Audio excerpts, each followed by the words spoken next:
చదువే జ్ఞానం, చదువే ధైర్యం, చదువే లక్ష్యం, చదువే గమ్యం. పాఠశాలలోనే బ్రతుకులు తీర్చిదిద్దుకుందా. దువులమ్మ ఒడిలో మన భవిత మార్చుకుందా. మార్చి 22 అనగా ఆదివారం మధ్యాహ్నం 2 గంటలకి డాక్టర్ బి.ఆర్. అంబేద్కర్ కోనసీమ జిల్లా ధూమ్ తడక్ బహిరంగ సభ ఏర్పాటు చేయడం జరుగుతూ ఉన్నది.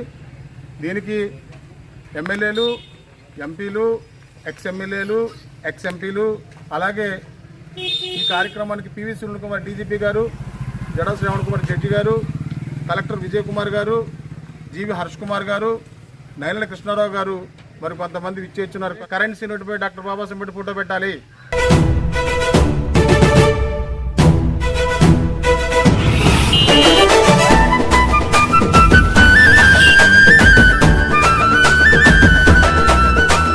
బహుజన బతుకుల్లోన సూర్యుడే బంధువై నిలిచిండే, మారేడే అక్షరాల ఆయుధమై ఆనాడే ఆధిపత్య మెడలు వంచి పోరాడే.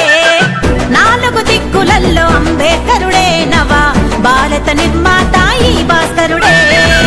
4 దిక్కులల్లో అంబేద్కరుడే నవ భారత నిర్మాత ఈ భాస్కరుడే.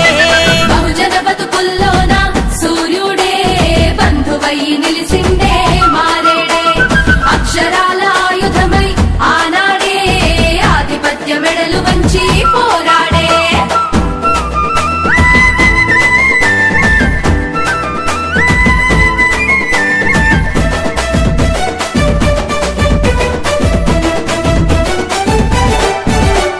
వెలివాడల తాను పుట్టి అవమానాలెన్నో చూసి ఆలోచన చేసినాడమ్మా.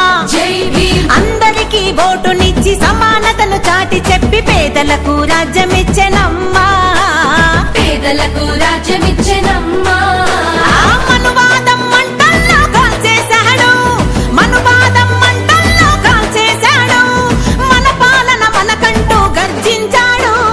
బహుజన బతుకుల్లోన సూర్యుడే బంధువై నిలిసిండే, మారేడే అక్షరాల ఆయుధమై ఆనాడే ఆధిపత్య మెడలు వంచి పోరాడే. ఈ సభను విజయవంతం చేయాలని మీ అందరినీ కోరుతూ ఉద్యమాలు చేసి నోడు మార్పు కొరకు కదిలినాడమ్మా.